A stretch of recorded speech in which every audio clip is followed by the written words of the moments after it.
Ok, entonces vamos a dar inicio con nuestra primer conferencia magistral, la conferencia magistral de apertura titulada Mano a mano, fuentes supralumínicas.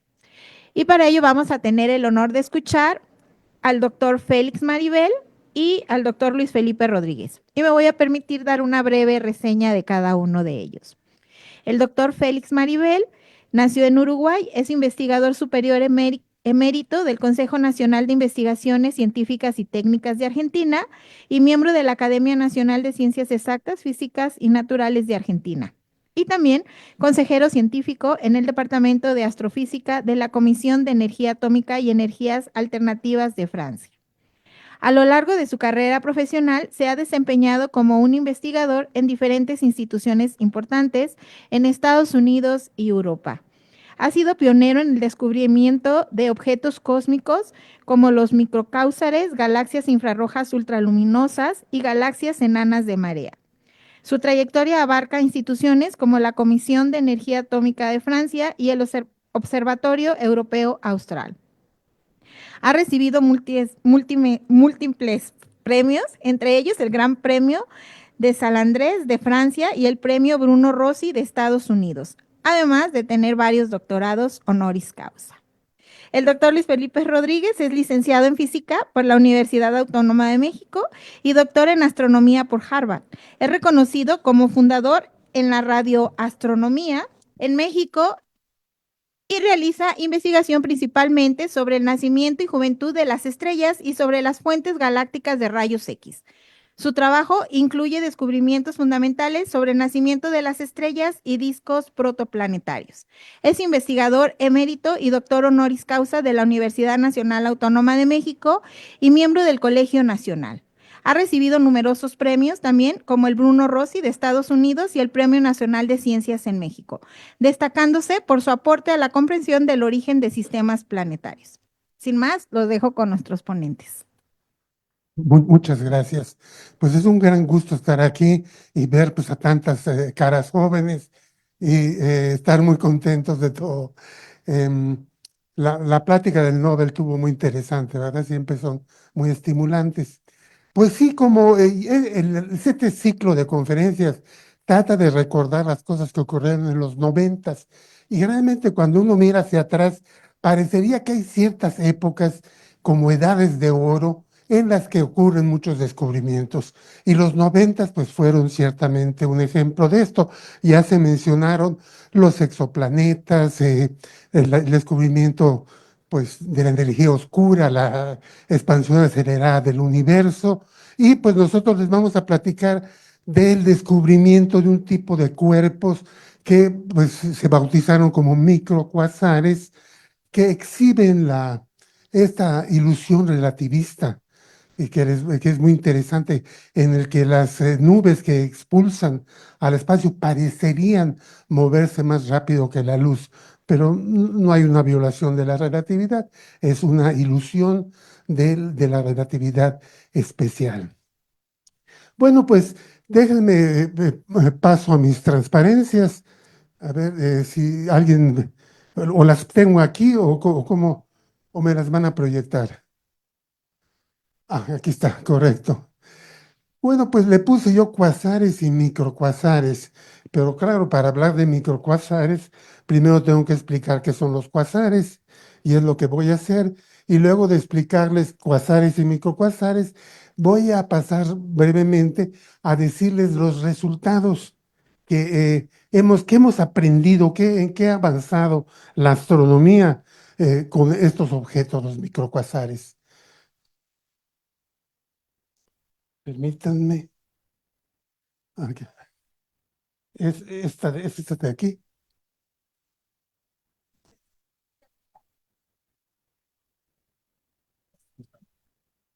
Ok, ahí está, ya cambió. Bueno, esta historia empieza en los años 50, en realidad, en la que se descubren unos objetos astronómicos muy extraños. Estos eran puntos muy brillantes de luz que se observaban en el óptico y que a veces tenían también radiación de radio. Y por esto de que parecían estrellas y tenían emisión de radio, se les bautizó como cuasares, algo así como quasi-stellar objects.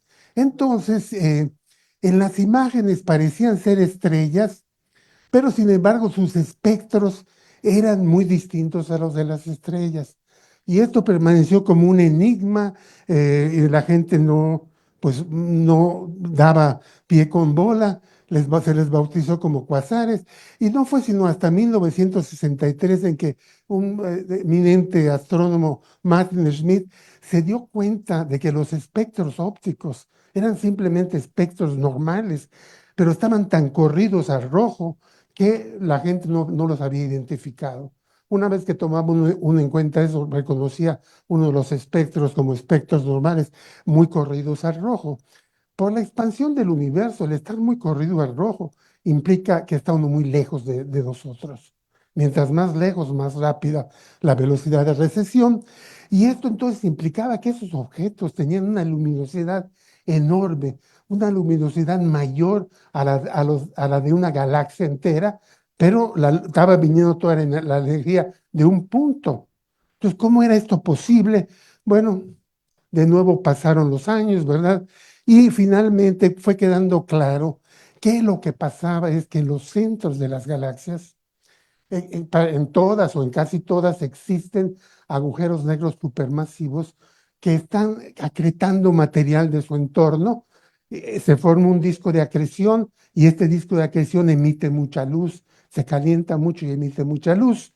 Y esa fue la explicación.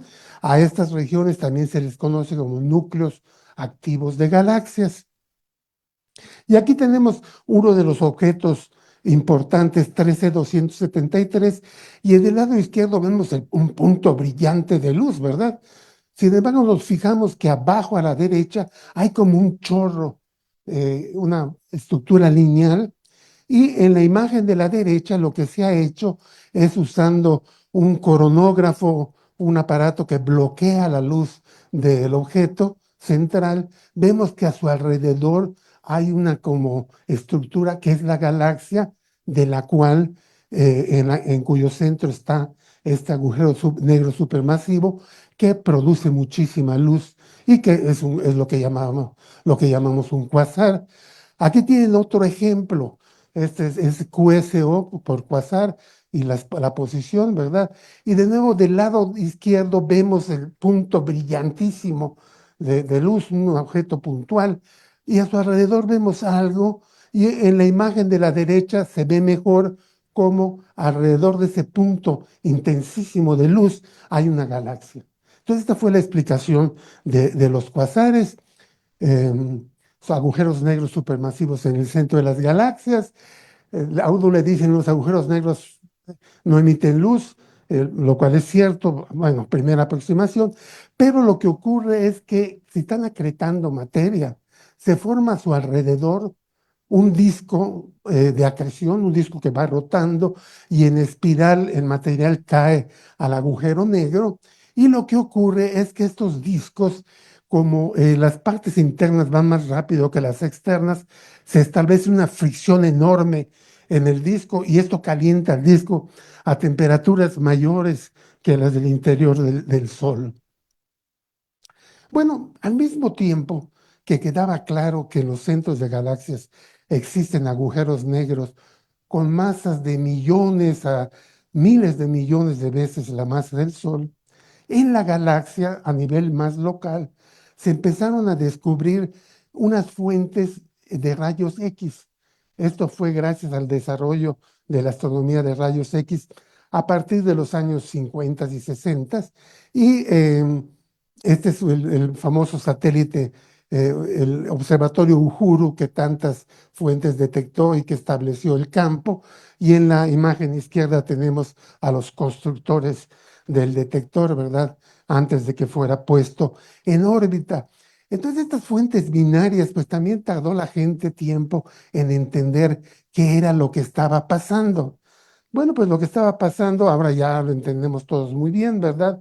Y es que las grandes estrellas, al final de su vida, pierden soporte térmico y se colapsan hasta formar, si son muy masivas, un agujero negro. Y entonces teníamos una situación similar a la de los cuasares. en detalle, no igual, pero similar, y era que si estábamos en un sistema binario y una estrella se transformaba en agujero negro, podía en ciertas condiciones acretar gas de su estrella compañera y se crearía un disco de acreción que se calentaría mucho y emitiría rayos X. Sin embargo, como pueden ver en este dibujo, en esa época uno de los ingredientes claves de los cuasares, que era la presencia de chorros relativistas, no estaba claro, no se veía, ¿no?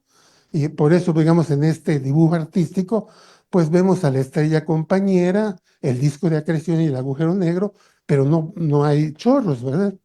Entonces, en esas épocas, Félix me empezó a insistir de que había que buscar chorros en estas binarias de rayos X, porque si la física era similar entre los cuasares y lo que la gente pues luego llamaría microcuasares, debería de haber chorros expulsados relativistamente por estos sistemas.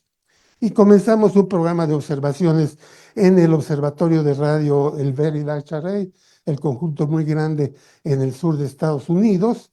Y pues estudiamos varias fuentes y finalmente esta fuente fue la que fue extraordinariamente productiva, ¿verdad? Y es una fuente que se llama GRS 1915 más 105 y aquí vemos una secuencia de imágenes tomadas con días de separación y vemos cómo inicialmente hay un punto de radio, estas son ondas de radio, ¿verdad? Hay un punto de emisión de radio y de ese punto salen dos nubes que se van alejando y vemos cómo la nube del lado izquierdo se ve más brillante y se mueve más rápido que la del lado derecho. Bueno, resulta que las dos nubes son iguales y esta es una ilusión relativista muy bonita que no tengo tiempo para explicarles, pero es una ilusión que se conocía y se esperaba, pero no se había observado hasta aquella fecha, ¿no? Entonces, ¿qué es la conclusión? Que además de los agujeros negros supermasivos en los centros de las galaxias, en la galaxia, por ejemplo, en el caso de nuestra galaxia, se calcula que hay millones de agujeros negros que vienen de la muerte de una estrella. Pero ustedes dirán, pero ¿cómo es eso? Microcuasares conocemos 20, creo. Bueno, lo que pasa es que la mayoría de esos agujeros negros que han de estar ahí rondando por toda la galaxia no son detectables. Son detectables cuando están acompañados de una estrella y se producen los fenómenos que se producen también en los cuasares. O sea que aquí hay un tema muy interesante, el hecho de que hay millones de agujeros negros en la galaxia y hemos detectado, no sé, 20 o 30 solamente. Entonces, bueno, ya la nueva visión que hubo de las binarias de rayos X es de nuevo que había una estrella normal de la cual el agujero negro acretaba a través de un disco de acreción y se producieran los chorros y a esto pues se le llamó microcuasares y entonces ya había una gran similitud y ese es un reconocimiento que recibimos Félix y yo, fue el premio Bruno Rossi de la American Astronomical Society, nos dio un gran gusto, ¿verdad? Ese reconocimiento. Entonces se estableció pues una analogía cuasar-microcuasar. El cuasar es un objeto grandísimo, los chorros pueden tener cientos de miles de años luz. En su centro, como pueden ver ustedes aquí en la parte derecha, en su centro hay un agujero negro supermasivo, hay chorros relativistas que acaban en lóbulos. El agujero negro se alimenta de gas que hay en el centro de la galaxia, inclusive de gas posiblemente producido por la ruptura gravitacional, por la ruptura de mareas de estrellas. Y en el lado izquierdo tenemos el microcuasar, de nuevo un agujero negro, solo que de unas masas solares y con chorros, acreción de la estrella compañera, y bueno, y así se ha visto desde entonces que en los dos tipos de objetos se repiten los fenómenos, pero afortunadamente, los microcuasares uno diría, bueno, pues ya es lo mismo, ¿para qué se matan trabajando en esto? Bueno, tienen una utilidad muy grande estos microcuasares. Bueno, primero se establecen la analogía cuasar-microcuasar, o sea que hoyos negros acretando repiten, tienen discos de acreción muy calientes, tienen chorros relativistas. En el caso de las fuentes en la galaxia, pudimos detectar el lóbulo que se aleja. Luego, una cosa muy interesante es que los discos de acreción de los cuasares son enormes y los de los microcuasares son como una millonésima más chicos.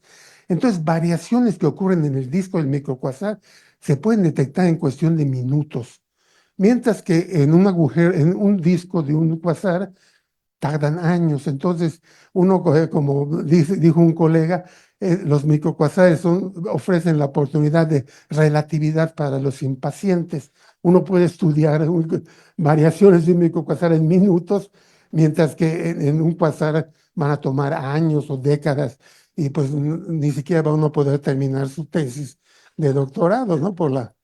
Otra cosa muy interesante de la que creo que va a tocar Félix es que estos chorros interaccionan con el entorno y pueden provocar formación estelar y otras cosas. También los microcuasares nos van a ayudar a buscar una cosa que también no entendemos, que es que están los microcuasares con hoyos negros de masas estelares y los cuasares, millones, miles de millones. Y en medio no hay casos sólidos de agujeros negros de 1000 masas solares, de 500 masas solares. Y entonces pensamos que estudiando a los microcuasares y a los cuasares va a ser posible establecer pues, el vínculo entre los dos tipos de objetos y predecir un poco cómo deberían de ser esos agujeros negros de masa intermedia, que si resulta que tienen chorros, pues les podríamos llamar mini cuasares, entre micro y entre el cuasar. Últimamente, un resultado muy interesante es que son fuentes de radiación de los rayos gamma más intensos que de la energía, los fotones más energéticos que hay, los detecta, por ejemplo, es este instrumento que está en México, en el Cerro La Negra, el HOC, y ven ustedes al fondo el pico de Orizaba. Y este instrumento, utilizado por miembros de la Universidad de Guadalajara, han demostrado, por ejemplo, que en este microcuasar D4641 Sagitario hay unos lóbulos que emiten fotones de una energía enorme, ¿no? De teraelectronvolt se dice técnicamente, y esto acaba de aparecer en Nature, en un artículo de Alfaro et al, donde están varios investigadores de la Universidad de Guadalajara, pues a los que hay que favorecer, hay que felicitar por este descubrimiento tan interesante. Bueno, pues finalmente los agujeros negros siguen siendo un objeto excelente para estudiar. A los jóvenes que están buscando un tema, agujeros negros sigue siendo algo muy importante. No entendemos cómo se forman los agujeros negros supermasivos, dónde están los de masa intermedia, qué papel jugaron en el universo temprano, cómo se aceleran y coliman los chorros relativistas. Y finalmente, el gran reto de la física es unir a la gravedad con las otras fuerzas, a la relatividad con la cuántica. Y esto se cree que va a ocurrir en un campo que se llama gravedad cuántica, que aparentemente solo tiene sentido aplicarlo en la gran explosión que ya pasó, ¿verdad? O en el centro de los agujeros negros. Ahora, ¿cómo vamos a hacer eso? Pues quién sabe. Pero el tema sigue siendo muy interesante y para los jóvenes yo creo que es algo que pueden, es un tema que va a dar sí, mucho todavía de sí. Les agradezco su atención.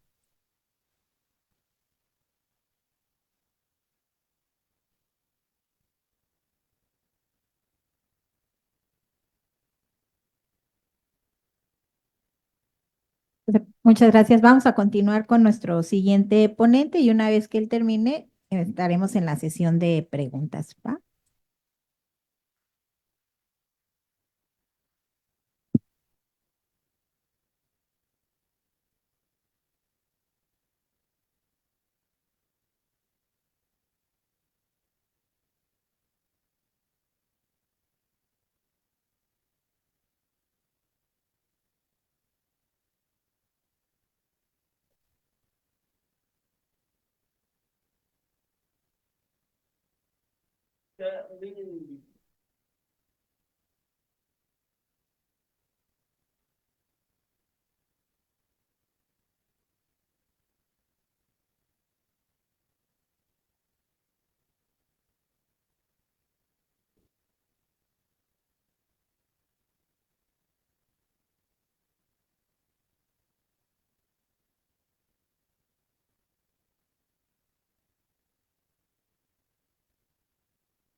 Bueno, para mí es un placer volver a México. Yo vine mucho a México por la colaboración con Luis Felipe. Nos llevó mucho tiempo. Nos encontrábamos o en México o en los observatorios, observando. Y aquí podemos hacer.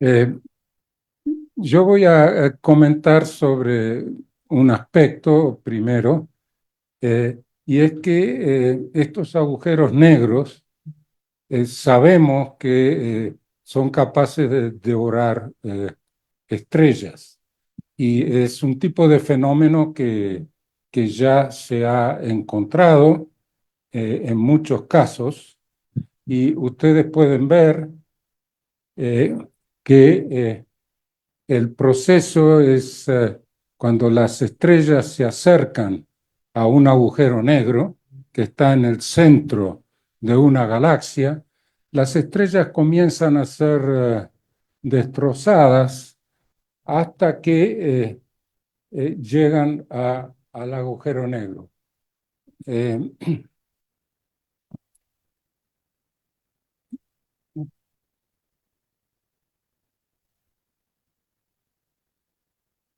no sé qué pasa aquí.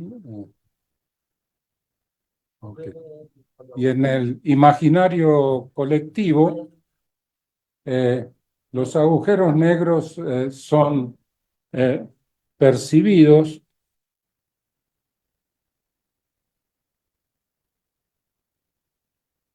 como estrellas caníbales a nivel popular. Eh, la imagen que les mostré anteriormente es una imagen de la NASA de un caso en que se ha constatado que una estrella fue devorada por un agujero negro. Y trabajando yo he trabajado con tres diferentes investigadores que se llaman Rodríguez, de apellido, eh, uno francés, por supuesto Luis Felipe fue con el que más trabajé, y finalmente también con un Rodríguez brasileño. Y con él encontramos un agujero negro que eh, llevando consigo una estrella eh, eh, de masa del Sol, eh, estaba moviéndose en el universo en forma desbocada, o sea, fuera del plano de la galaxia, eh, sin saber por qué estaba allí moviéndose a gran velocidad.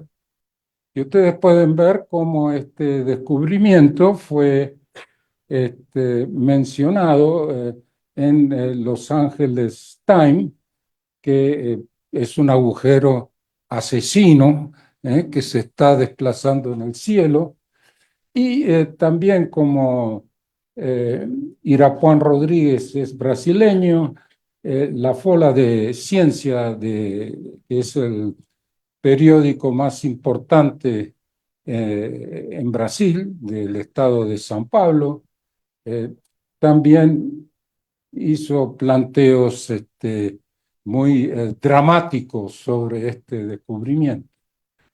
Ahora, en general, en el imaginario colectivo, los agujeros negros son concebidos como una suerte de monstruos cósmicos, ¿eh? Que cumplen más que nada en el universo un rol negativo, porque canibalizan estrellas con los sistemas planetarios, con la vida que se hubiera desarrollado en esos planetas y también con las civilizaciones, como quizás como la nuestra. O sea, espero no terminar en un agujero negro, ¿no? Ahora, eh, sin embargo, hay un aspecto de los agujeros negros que no se ha popularizado y que yo propongo, que los agujeros negros pueden tener un rol positivo en el universo. ¿Por qué? Porque sabemos, y yo les voy a mostrar fenómenos, que los agujeros negros, estos chorros de materia que producen los agujeros negros, bajo ciertas circunstancias pueden generar nuevas estrellas, ¿sí? Y esto se llama formación estelar inducida por los jets de agujeros negros, lo cual se conoce, pero no tan bien y no se ha popularizado en realidad. Y yo voy a hablar más que nada sobre este rol de los agujeros negros en el universo y en la evolución de las estrellas de las galaxias más masivas que hay en el universo. Este es un ejemplo que se conoce ya desde hace varias décadas y es el caso de un agujero negro en el interior de esta galaxia, donde es un agujero negro supermasivo que está produciendo jets, que se representan aquí por estos contornos, que viajan una distancia de 64.000 años luz y que impactan en una región muy rica en gas, ¿eh? que está albergada por una galaxia pequeña que llamamos irregular. Y ustedes pueden ver aquí una imagen hecha con el telescopio Hubble, que en la región donde estos jets están impactando, se están formando estrellas muy masivas. ¿Eh? Y justamente en una forma como casi de arco, que es donde los jets están impactando. Y sabemos que la formación de estas nuevas estrellas muy masivas que tienen menos de algunos millones de años, ocurre en la región donde los jets no solo impactan, pero al impactar sobre el gas, lo compactan, o sea, el gas adquiere más densidad y por consiguiente aceleran la formación de estrellas masivas, o sea, aceleran la acción de la gravedad. Y sabemos que las estrellas se forman a partir del gas, y consisten esencialmente en gas. Y esto es lo que yo llamo la aceleración de formación estelar por los jets de los agujeros negros.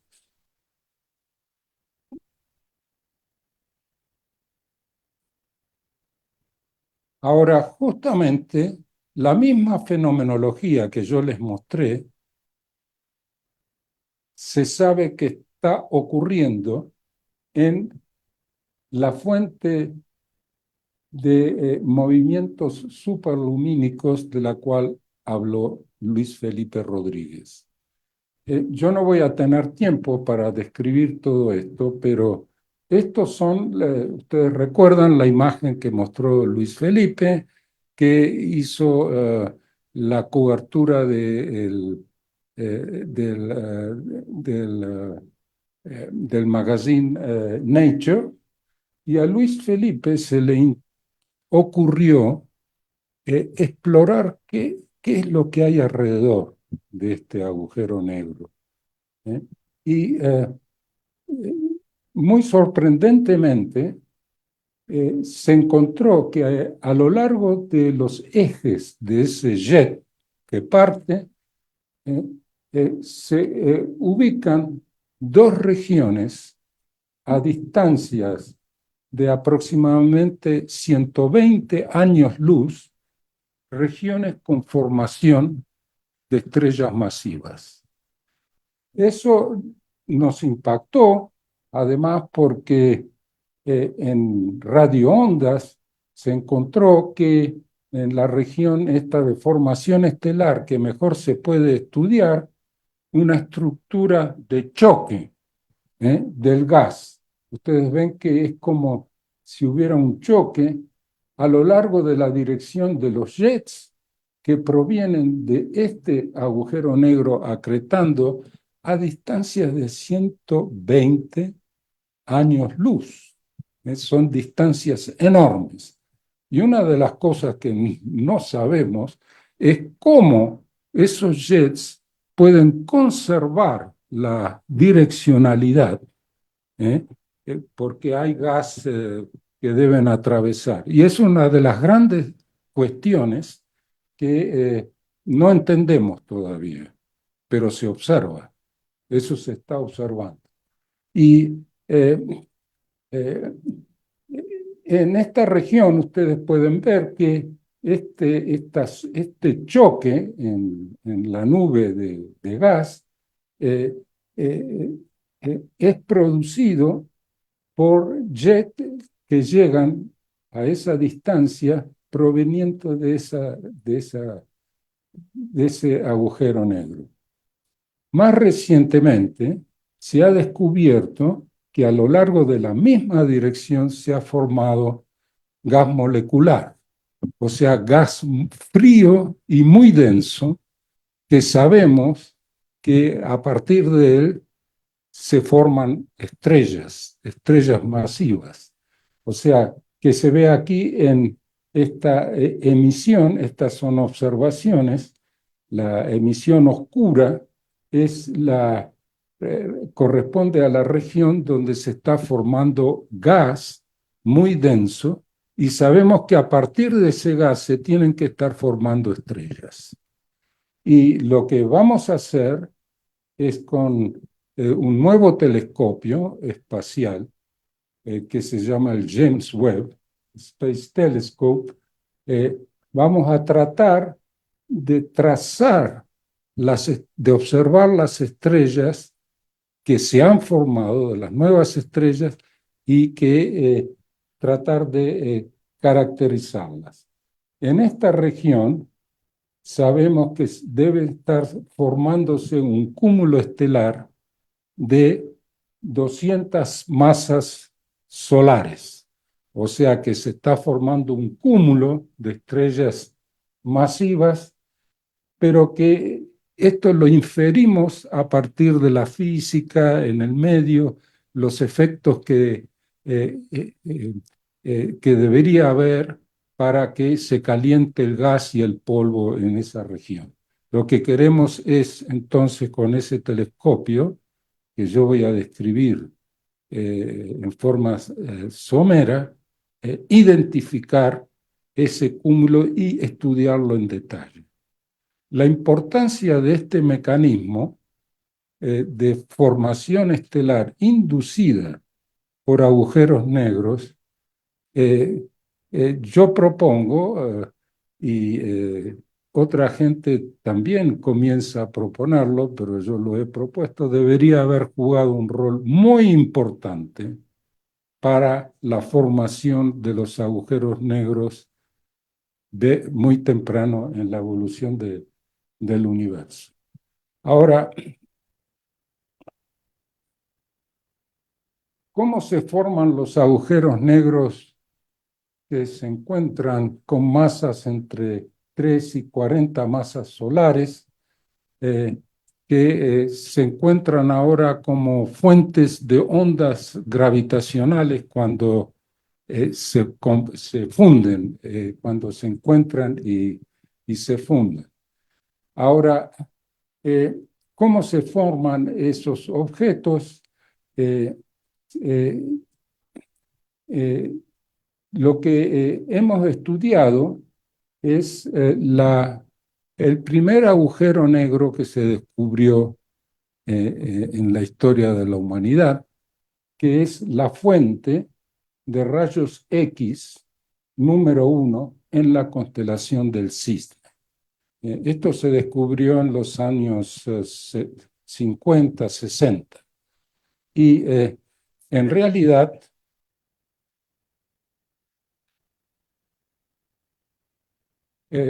hemos inferido que este agujero negro de 20 masas solares se ha formado por colapso directo, que no hubo una explosión de supernova.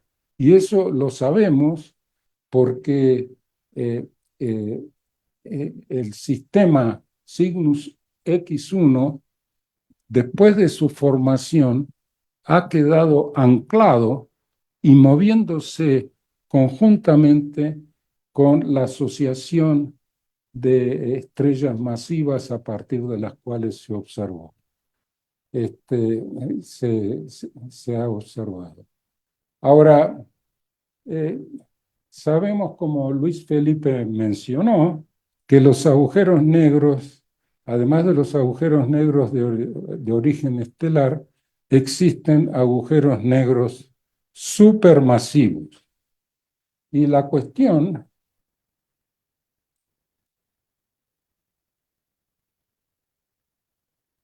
y el agujero negro supermasivo mejor estudiado es el que se encuentra en el centro de nuestra galaxia.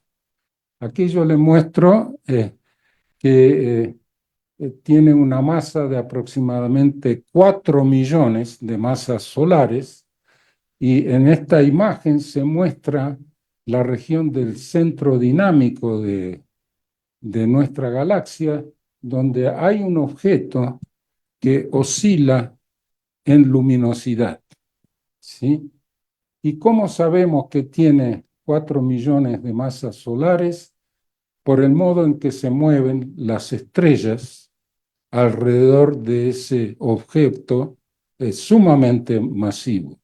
Hay algunas estrellas que se mueven como el cometa Halley en el sistema solar, que se acerca y se aleja. Y se ha determinado que hay estrellas, por ejemplo, esa última que pasó ahí, que hay estrellas que pasan a velocidades de miles de kilómetros por segundo, no por hora, por segundo. Bueno, ahora la cuestión que no sabemos es cómo se forman los agujeros negros supermasivos.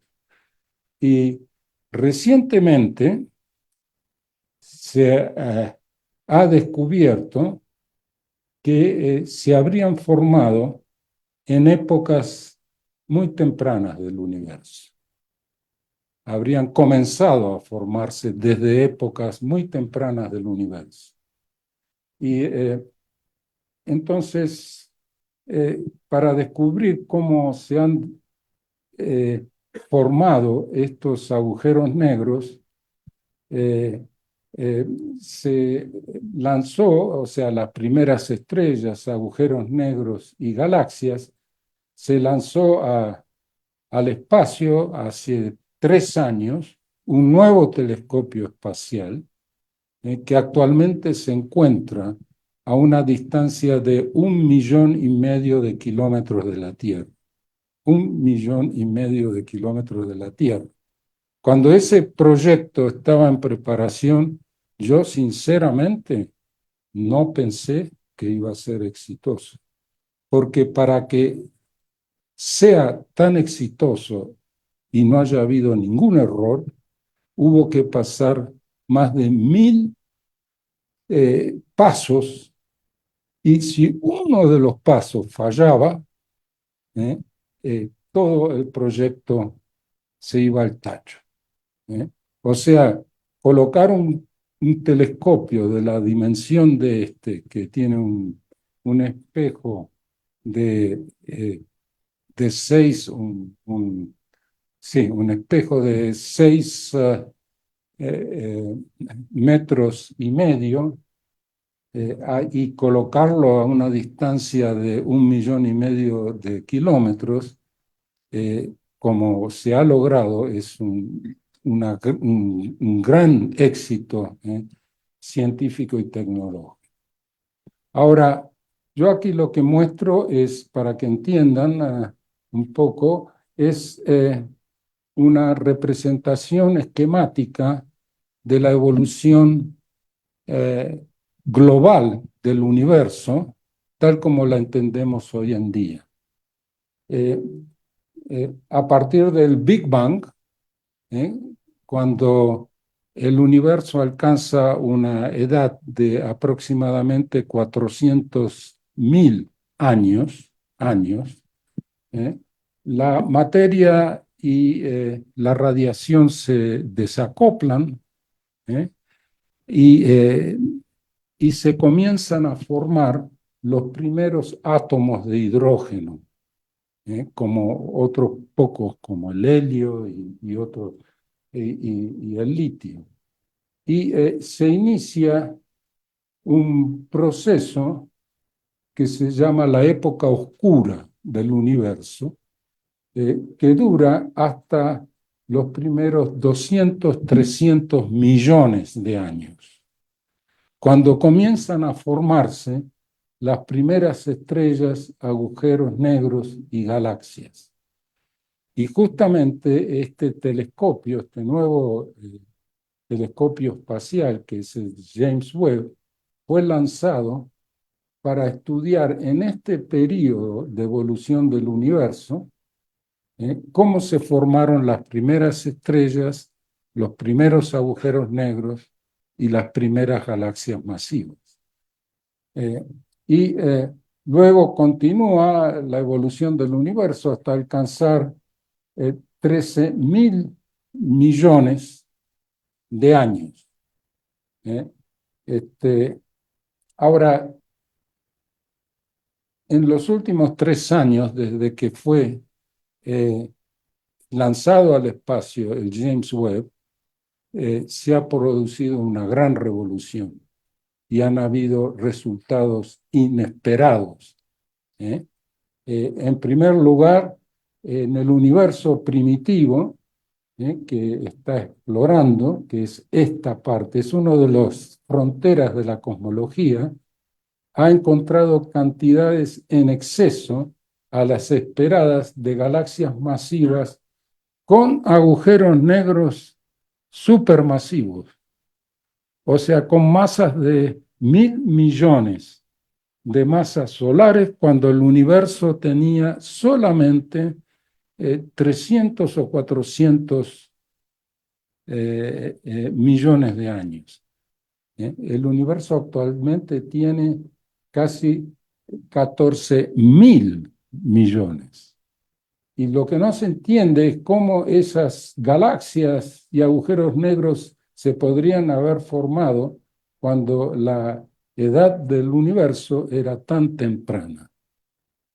O sea, no se entiende.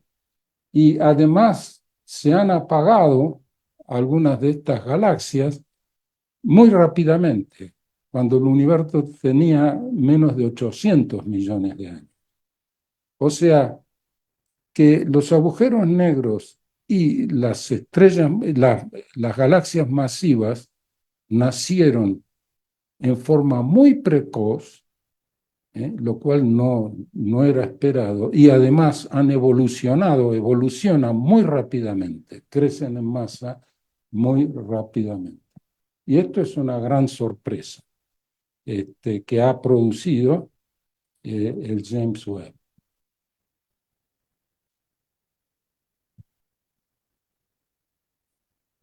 Ahora, sabemos que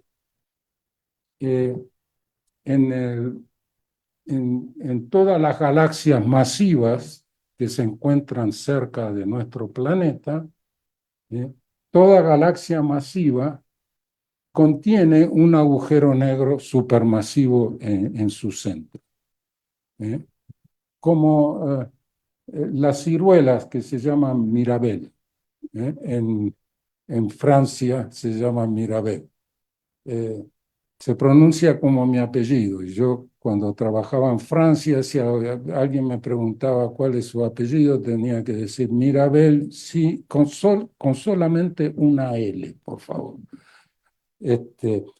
Y, y hay una analogía entre la evolución de las galaxias, les voy a explicar por qué, y la evolución biológica de las ciruelas.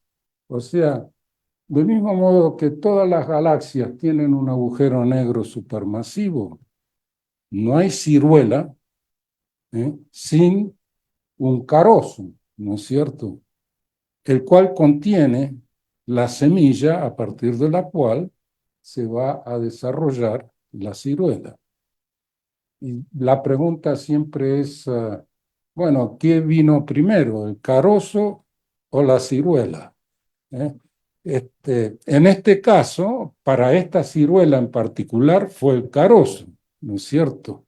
O sea, las ciruelas se producen a partir de las semillas que están en el interior de los carozos.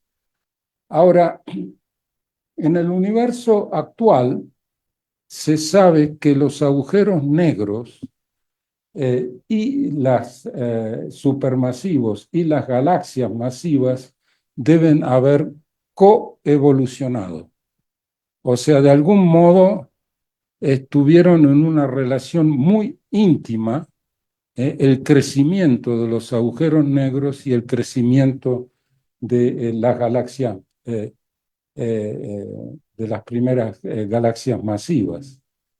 Y una de las sorpresas, y esta es otra sorpresa del James Webb Telescope, es que esta correlación que se observa hoy en día no existía cuando el universo tenía menos de 800 millones de años.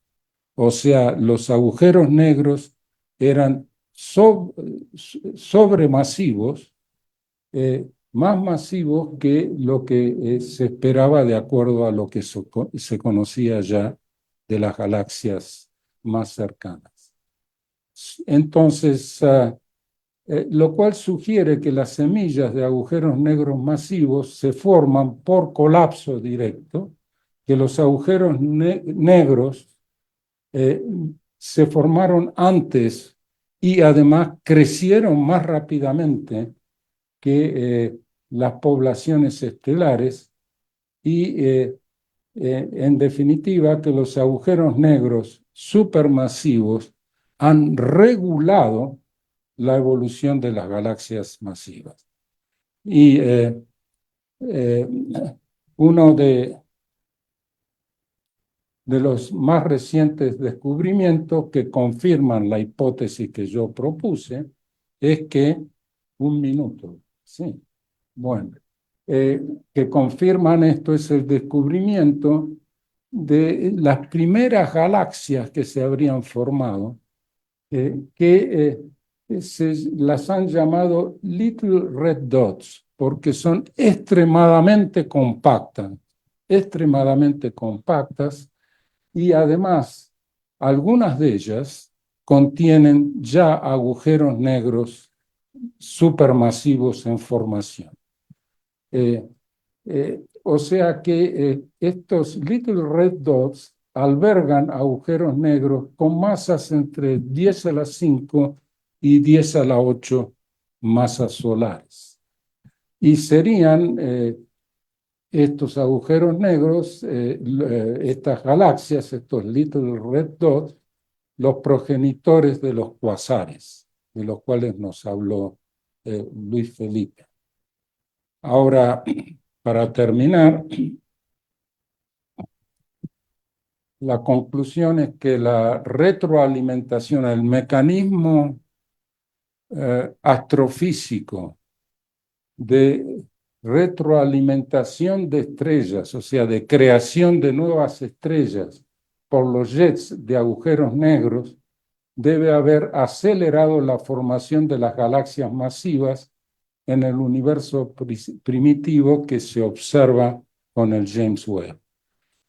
Y el reciente descubrimiento con este telescopio de agujeros negros supermasivos en las primeras galaxias, los Little Red Dots, es consistente con esa hipótesis. O sea que los agujeros negros también ayudaron a generar estrellas y galaxias en el universo y no solo son objetos, digamos, que devoran todo lo que encuentran en el universo. También tienen un rol creativo. Bueno, muchas gracias.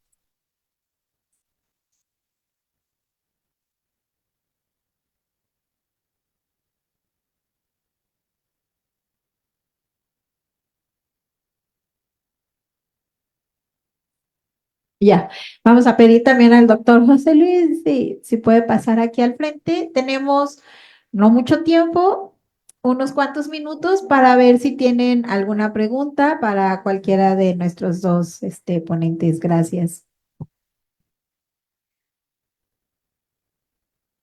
Eh, ah,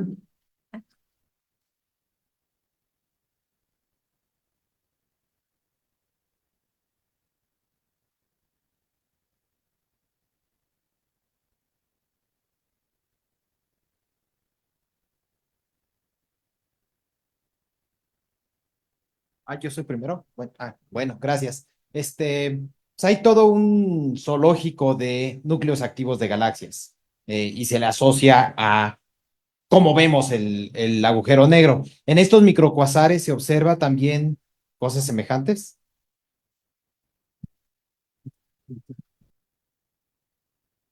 Bueno, sí, porque, por ejemplo, los movimientos de las nubes tienen que ver con el ángulo de inclinación, pero no es una buena pregunta. No hay como un modelo unificado que existe para los hoyos negros supermasivos. Esto de que dependiendo del ángulo de uno, no sé si porque son tan pocos los microcuasares que no se ha intentado, pero es una pregunta muy buena y que yo recuerdo no existe. En el caso de los agujeros negros supermasivos se han observado miles, ¿no? Y entonces hay la posibilidad de establecer este modelo que sugiere que son todos los mismos y que depende de en qué ángulo estás viendo. Creo que eso no se ha logrado en el caso de los microcuasares, ¿no? Gracias. Una pregunta para ambos. Em, eh, si los modelos que se basan en la relatividad general, el modelo estándar y la existencia de materia oscura predicen, digamos, en general, que las galaxias no deberían formarse tan rápidamente ni de manera tan grande, digamos, ¿no? En tan corto tiempo. Y sin embargo, los modelos de gravitación modificada sí predicen ese tipo de fenómenos.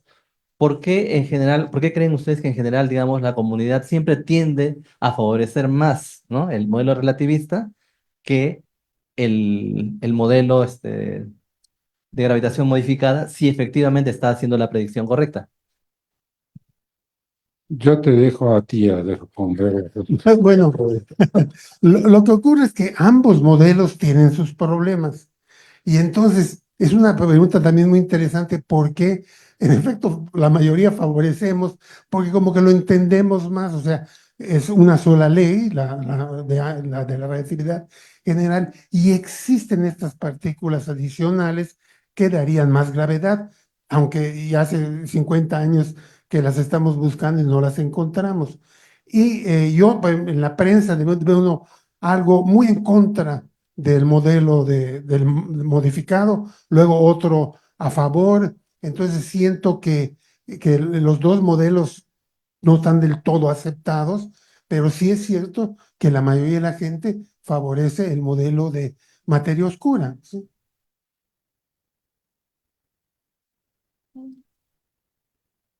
Bueno, yo tengo una pregunta que se me acaba de ocurrir con lo que, perdón, acaban de decir. Esto de que desde el inicio del universo ya tuviéramos estos agujeros negros supermasivos con estos jets tan impresionantes, ¿esto contribuiría a este calentamiento del gas intergaláctico que está a millones de grados y que no se entiende? Bueno, no sé, a lo mejor yo es que soy yo la que no entiendo cómo se calienta. Sí, eh, bueno, yo puedo, sobre la formación muy temprana de los agujeros negros, de las semillas de los agujeros negros supermasivos, existen dos grandes líneas de interpretación. La primera es que podrían ser las semillas de miles de 10.000 masas solares, podrían ser de origen cosmológico y podrían haberse formado muy temprano en el universo. Y esa es una teoría que está basada en las inhomogeneidades de la radiación cósmica de fondo y que fue predicha y propuesta por primera vez por dos eh, investigadores, bueno, muy célebres de la Unión Soviética, porque esto fue predicho hace mucho tiempo, que fueron Seldovich y Novakov. ¿Eh? Y existe otra línea de investigación sobre la cual yo no he hablado, pero yo pienso que tiene lugar, y es que estos agujeros negros supermasivos se habrían formado a partir de las estructuras en gran escala de distribución de las galaxias, que son filamentosas, y que seguramente esas galaxias se tendrían que haber formado sus estrellas y todo a partir del gas. Y en épocas muy tempranas se podrían haber formado esas semillas por el colapso directo de streams de gas hacia el centro de halos de materia oscura muy masivos. Y sabemos que eso está basado en la teoría eh, muy conocida del Lambda CDM Model, ¿no? O sea que por eso se ha atribuido un premio Nobel. Ahora, ¿qué es lo que calentó el gas? Sabemos que los agujeros negros supermasivos no emiten una radiación tan dura como los agujeros negros estelares, porque son más chicos los agujeros negros estelares y el gas para llegar a las inmediaciones del agujero negro, por ejemplo, bueno, necesita calentarse mucho más, o sea, se calienta mucho más y entonces produce radiación X, que es la que calienta el gas, más dura y porque por consiguiente puede penetrar distancias muy grandes del espacio y calentar el gas intergaláctico en una forma más eficiente que los agujeros negros supermasivos. ¿Sí? Uno puede atravesar el horizonte de acontecimientos de un agujero negro supermasivo sin darse cuenta, e ir hacia adentro del agujero negro. Mientras que ir hacia un agujero negro de masa estelar, a uno comienza a estirarlo y no podés contar el cuento, ¿no? De qué es lo que pasó. Mientras que un agujero negro supermasivo, digamos, la fuerza de gravedad en el horizonte es muy distinta a la fuerza de gravedad. Ahora, yo publiqué un artículo justamente que fue el primero con gente, con el director del Departamento de Astronomía de Harvard, Avi Loeb, eh, eh, en el cual propusimos justamente que el medio intergaláctico en gran escala había sido calentado por los microcuasares, esencialmente. No por los jets, esencialmente, sino más que nada por la radiación X dura. ¿Entiendes? Bueno, agradecemos mucho nuevamente, por favor, al doctor Félix y al doctor Luis Felipe Rodríguez.